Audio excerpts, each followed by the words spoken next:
Quando surge o Alviverde, eu surjo por aqui com mais um vídeo. Vamos ver o que a imprensa falou depois da vitória do Verde contra o Fluminense. O jogo foi 1-0 aí, né? Foi 1-0 aí porque o juiz não deixou ser mais, né? Porque tivemos 3 gols, hat-trick do Breno Lopes aí, só um valeu, né? Cada 3 gols, um do Palmeiras é validado. Foi desse jeito aí no domingo, tá? Do jeito aí dos bons tempos, né? Dos velhos e bons tempos. É desse jeito que funciona o negócio. Com apitos assoprando forte contra a gente, que o negócio acontece, né? E ainda teve gente, eu escutei gente falando aí na TNT, que foi na TNT? Não sei se foi na TNT, não, foi na ESPN. Gambazinho lá, falando lá que, filho do Júlio que Furi falando que, mas Abel, né, o sistema, não sei o quê, né? E com o sistema o Palmeiras vai tá ganhando aí o campeonato quarta-feira aí, ó. É claro, meu irmão, mas se não tivesse sistema, entre aspas, né, que vocês que estão dizendo que o sistema é isso, mas se é isso aí que vocês estão dizendo, perfeito, vocês que disseram, não fui eu. Porque nem eu, nem João Martins dissemos isso, foram vocês que falaram que o sistema é isso aí que vocês estão dizendo. Então, se teve isso aí, se teve esse sistema, ou seja, com o sistema e tudo, nós estamos chegando. Imagina se não tivesse o sistema. A gente já estava igual ano passado aí, ó, com rodadas à frente da decedência. Mas aí, infelizmente, o sistema teve gol anulado contra o Bahia aqui. Ontem teve um gol do Palmeiras foi anulado porque a bola saiu, ultrapassou a linha. Contra o Bahia, não foi gol do Palmeiras porque a bola não ultrapassou a linha. Se você olhar as 2 imagens, eu vi essas 2 imagens, jogaram no grupo lá do canal. As 2 imagens, parece que a do Bahia passou muito mais da linha do que a do Marcos Rocha cruzando pro Breno Lopes. Mas é o do Breno Lopes que é anulada, né? O do Bahia não foi gol do Palmeiras, né? A bola não passou, mas ontem, quando favorecia o Palmeiras, aí passou. É desse jeito que funciona. Vamos ver o que o pessoal falou no troca de passes. Bora ver aí. Aí o Hendrick muito pé no chão, né? Pé no chão demais, né? O Galo pode fazer 10-0? Pode. Pode. O difícil é conseguir fazer 10-0 em qualquer que seja o adversário, né? Pra ser realista, hoje a diferença de saldo de gols do Palmeiras pro Atlético é de 8 gols. Do Palmeiras pro Flamengo são 16 gols. Então, pra o título escapar das mãos do Palmeiras, seria necessário que o Palmeiras, por exemplo, perdesse o seu jogo pro Cruzeiro por 4-0 e o Atlético vencesse o Bahia por 5-0. Isso daria título pro Atlético. Vejam vocês como é difícil. Exatamente. Palmeiras que acho que não perdeu nenhuma vez de 4-0 com o Abel desde que ele chegou, né? Tomou no máximo 3-0, como no Flamengo nessa temporada. Teria que tomar 4-0 e o Atlético fazer 5 no Bahia, que ainda luta contra o rebaixamento. Convenhamos... Se colocar o Palmeiras com 8 dentro de campo, ele não toma. Não toma, né? Convenhamos, é mais fácil de ser um marciano na terra do que o Palmeiras perder o campeonato. O famoso já era. Já era. Você sabe que eu tava dando uma olhada aqui? Esse. Acabou. Você sabe que o Marcão, ex-goleiro do Palmeiras, fez um post na internet. O que me chamou a atenção? Ele coloca aqui... Peraí, o Atlético pode meter 8-0 no Bahia. Não precisa o Palmeiras perder de 4-0. Basta o Palmeiras perder de 1-0 e o Atlético fazer 8-0. O Henrique não tá todo errado aí, né? O espião estatístico, nosso espião estatístico, depois da 27ª rodada do campeonato, ou seja, 10 rodadas atrás, o espião estatístico publicava que o Botafogo tinha 89,2% de chance de título. O Palmeiras estava junto com o Atlético Paranaense com 0,6%. Depois da 27ª rodada do campeonato, 10 rodadas atrás. Imaginando manter na média. E vejam que deu 0,6%. Futebol é assim, né? Isso aí não é previsão, isso é um retrato do momento. Exato. Um abraço pro Marcão, que é um grande cara, por sinal. Isso. E tanto era verdade que precisou acontecer tudo o que aconteceu com o Botafogo. Ele ainda chegou. Cara, o Palmeiras ele teve um momento até triste, né? Depois da eliminação, o Brasileirão. Isso aí não é previsão, é retrato do momento. Então, pra que essa pinóia, então? Então não coloca esse negócio, pô. A lesão do Dudu. Você acha que o povo não quer previsão? O povo quer previsão, o povo quer saber o futuro, pô. Difícil de engrenar o time de novo. Cara, o que eles se Então, é por isso, assim, que se você pensar, aquilo que eu estava destacando no início do programa, quando a gente lembrar dessa história, desse período do Palmeiras, período de conquistas que se inicia em 2020, né? Você vai lembrar desse time de 23 como o melhor time do período Abel? Para mim, claramente não. Não é o melhor time que o Abel montou. Com certeza. Não é um campeonato que consagraria um time lembrado por uma grande temporada de futebol. Por outro lado, você pode lembrar esse título do Palmeiras como talvez... Claro que não é o melhor time que o Abel montou, porque, porra, saíram o Scarpa e o Danilo, 2 titulares ali dos melhores do time. E aí a dona Leila Pereira não trouxe gente à altura, trouxe ali o Richard Rios, que agora tá jogando até bem, e trouxe o Arthur, que tá até no banco de reservas, para você ver o negócio. Um dos mais notáveis, um dos mais difíceis em termos de trabalho, pela escassez que foi acontecendo desde o final do ano passado e ao longo do Danilo, saída do Scarpa, aí veio esse ano veio a perda do Dudu, e veio a lesão do Menino, e agora veio a do Rony. Os Palmeiras fez contratações na temporada passada e jogadores que não se estabeleceram plenamente como opções de primeiro, de que passassem confiança total. Ou seja, o Palmeiras chegou a jogar. Quando o Palmeiras fez 4-3 no Botafogo, 7 dos 12 jogadores que estavam no banco de reservas eram sub-23. 9 sub-23 estavam relacionados. muitos jogos o Abel olhava para o banco quase sempre eram de jogadores jovens que foram se tornando, até porque alguns contratados não se firmaram totalmente, eles foram se tornando as primeiras opções. E o Sub-17 não vivia um bom momento técnico, né? Você viu a importância do Abel e em cima da vitória realmente do jogo do Botafogo, que teve um primeiro tempo triste, ruim. E ele fez momentos, jogou contra o Flamengo no Maracanã. Isso realmente mostra, assim, uma capacidade do Abel, lógico, com todos esses atletas, mas dele como líder, de realmente tirar lá do fundo do poço algo que você não imagina e nem todos têm essa condição. E sob certo aspecto, esse tempo longo que ele tem de trabalho, esse conhecimento do clube e dos jogadores, dá a ele ferramentas que tornam mais fácil encontrar soluções. A sacada, por exemplo, dos 3 zagueiros, certamente ele não dormiu e acordou com ela na cabeça. Isso provavelmente vai amadurecendo no conhecimento que ele tem no campo de treinamento, das características dos jogadores, de saber que o Luan, antes de se lesionar, era um dos jogadores que podia compor esse trio de zagueiros, eventualmente na saída de bola virando quase um meia, como foi algo que foi vital em termos estratégicos, por exemplo, no jogo contra o São Paulo, que o Palmeiras faz um 5-0, que a partir dali ele fazia superioridade no meio e envolvia, ou seja, ele vai fora outras ideias, né, que ele tira do papel, que talvez fossem improváveis, colocando o Marcos Rocha como zagueiro, com o Mike como ala, colocando o contestadíssimo Breno Lopes de volta como titular do time, usando o esquema para que ele se aproximasse mais do Ender, que pudesse render. E hoje fazia como titular, Zé Rafael como primeiro volante. Sem ser um 9 fixo, porque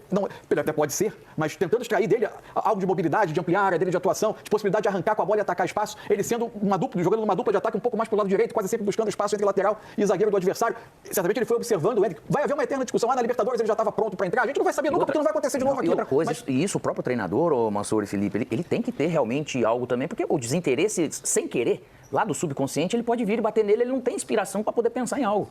Então chegou um momento que ele conseguiu realmente pensar em algo e acabou acontecendo. Os jogadores deram resposta. E falando do Breno, de novo, cara, uma redenção importantíssima que ele acreditou e fez o gol, cara. Fez 3 gols hoje, né? 3-0, 3 gols do Breno. Então tudo isso realmente tem muito mão dele, cara. É muito mão do treinador com a sua comissão de poder realmente arrumar pontos que falar, filho, vamos. Não é só uma palavra, não é só... Que podia falar assim, cara, ganhamos muita coisa. E não. Abraçaram realmente para fazer algo que vai ser marcante por isso. Eles causarem essa retomada a partir praticamente desse jogo.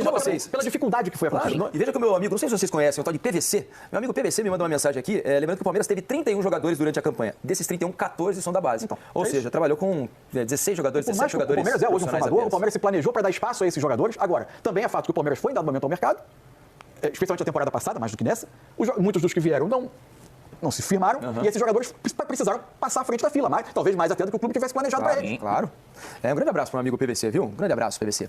Então, Fernando Diniz e Abel Ferreira são questões importantes. Essa do gramado, é a primeira vez que o Abel critica publicamente o gramado do Allianz Parque. Gramado que ele elogiava na chegada dele. Ele disse até que, quando ele chegou, estava em boas condições. Hoje não está mais. Aí eu fui procurar aqui. O Palmeiras inaugurou o seu novo gramado começo de 2020, fevereiro de 2020. Antes da pandemia, para a pandemia, o Abel chega no fim do ano, mais pro fim do ano, outubro. Exatamente. Quando foi instalado o gramado, me lembro muito bem das entrevistas dos gestores, dizendo que o gramado duraria em torno de 10 anos.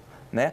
E a gente percebe, pela fala do Abel, que depois de 3 anos, quase 4, o gramado não está em boas condições e que, de acordo com o Abel e com vários outros treinadores que já criticaram o gramado sintético do Allianz Parque, ou os gramados sintéticos de uma maneira geral, né, o gramado põe em risco os jogadores que lá atuam. O Diniz, por sua parte, diz que não foi o fator preponderante, né, o fato do Fluminense jogar hoje no Allianz Parque com gramado sintético para ter poupado jogadores, mas que sim ajuda na decisão.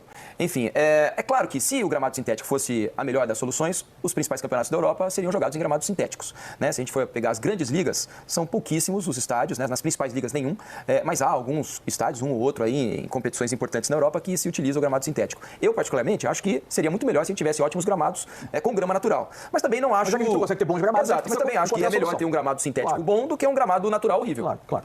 Acho que a discussão sobre aliás, cabe pouco debate sobre um certo aspecto, mas a discussão sobre a escalação do Fluminense hoje, eu acho que a questão de qual tipo de gramado é a menos importante. Eu acho que, sob o ponto de vista de uma discussão ética, que sempre permeou o Campeonato Brasileiro, o hábito de clubes não disputarem da primeira à 38ª rodada, de respeito ao campeonato, acho que esse Campeonato Brasileiro, os profissionais dignificaram o campeonato, e aliás o que o São Paulo fez desde a conquista da Copa do Brasil, o que o América Mineiro fez nos seus jogos, mesmo rebaixado, o que o Fluminense fez nos seus jogos. E por que eu incluo o Fluminense? O Fluminense está numa situação absolutamente peculiar. Claro. Então, as 4 últimas rodadas do campeonato disputadas a cada 3 dias, esse sim é um debate. Porque o Fluminense respeitou o campeonato o tempo todo. O que ele precisava era tomar uma decisão em função do objetivo principal que ele tem daqui a 10 dias, 10 dias após encerrar o Campeonato Brasileiro, que é a disputa do Mundial. Ele jogar com o seu mesmo time, quarta domingo, para viajar, ele corria o risco de se fragilizar porque se tornou, após a Libertadores, o principal objetivo do ano. O Fluminense respeitou o campeonato. Agora, quem não se dá ao respeito é o campeonato. Claro. É a CBF com o seu calendário, que faz as rodadas finais serem jogadas a cada 3 dias, permitindo que o principal produto doméstico do Brasil, e o Palmeiras não é campeão por causa disso, mas enfim, aconteceu, de praticamente selar o título, num jogo em que um dos times está absolutamente desfigurado. Isso é péssimo para o campeonato.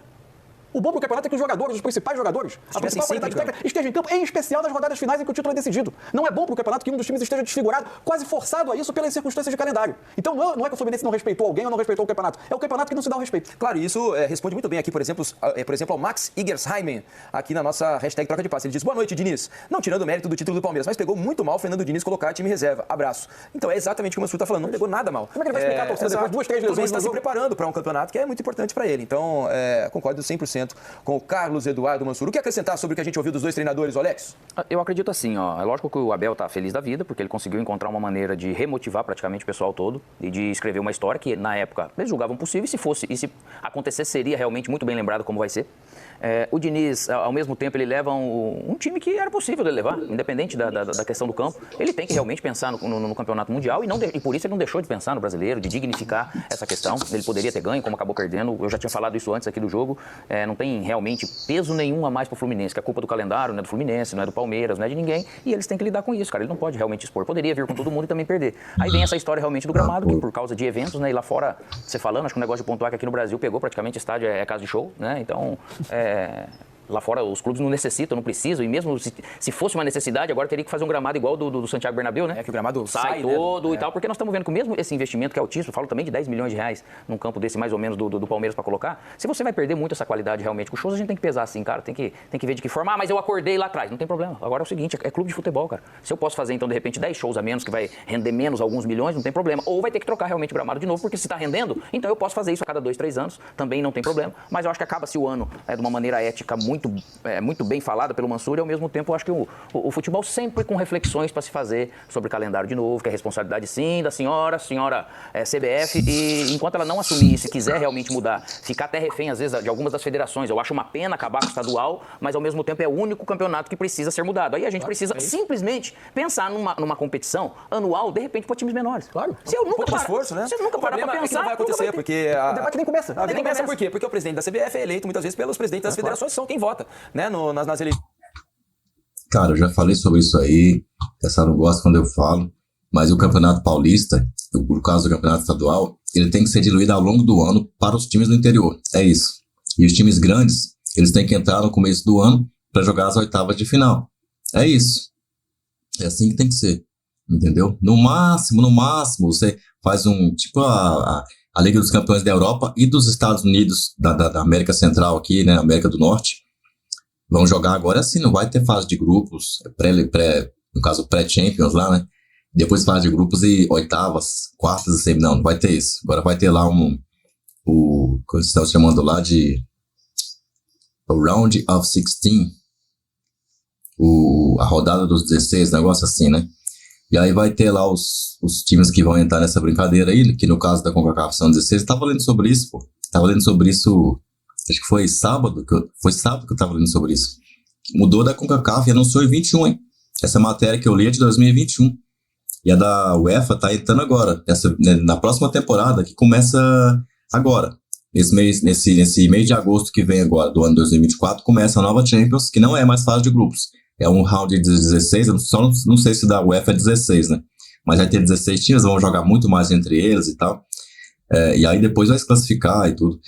Não sei se é bem a mesma coisa não, é parecido, mas eu acho que o da UEFA joga mais, parece que todos os times vão, e da CONCACAF aqui não, os times que são os campeões, né, principais lá das principais ligas, parece que eles não vão direto para esse round de 16, eles vão direto para as oitavas, né? Na UEFA eu acho que todos jogam essa rodada dos 16, essas rodadas dos 16, né, esse round dos 16, vamos dizer assim. Mas de todo jeito o Campeonato Paulista tem que ser dividido pelo ano. Você coloca nas datas da competição internacional. E quem se classificar, os grandes, e quem se classificar para a competição internacional, não joga essa competição durante o ano. Vai entrar só no começo do ano ali, pronto, final. Acabou. Você bota ali uns grupinhos ali, ou bota a oitava direto, para mim é oitava direto. E já vai matando tudo aí, já acaba com esse negócio. E dá até para voltar com o famoso Copa dos Campeões aí, ou talvez o Rio-São Paulo. Dá até para fazer essa brincadeira também aí, se você fizer um negócio bem feito e botar os grandes nas oitavas, teria jogo para todo mundo. Todo mundo ia ficar satisfeito, os contratos dos pequenos iam continuar, jogarem um ano inteiro, a televisão ia ter jogo para transmitir, aí de uma Ponte Preta contra uma Portuguesa, de um Red Bull Bragantino. Red Bull não, porque o Red Bull provavelmente está classificado para a competição continental, então não jogaria, já que as datas seriam nas datas de Libertadores, né? e de Sul-Americana. Toda vez que tivesse pré-Libertadores, Sul-Americana, até a final, ou até a semifinal, né, dessas competições, teria data desses campeonatos aí, eles jogando contra eles para decidir quem que ia, de fato, né, no caso de São Paulo, são 16 times, então teriam ali 15 partidas, né, que são justamente o número de datas das competições sul-americanas.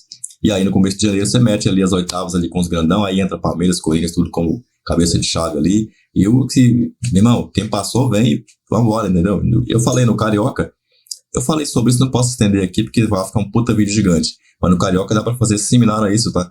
Eu não vou falar agora aqui, porque vai ficar, eu já pensei sobre isso aí e tal, talvez eu faça até um vídeo depois, quem sabe aí, né? Algum outro louco, veja, e mande isso pra um louco da CBF, que de repente consiga convencer alguém que não é louco lá, não tanto quanto nós, e aí consiga realmente refletir, pô, essa ideia aí não tá toda ruim não, dá pra gente dar uma ajustada aqui e botar esse negócio pra frente.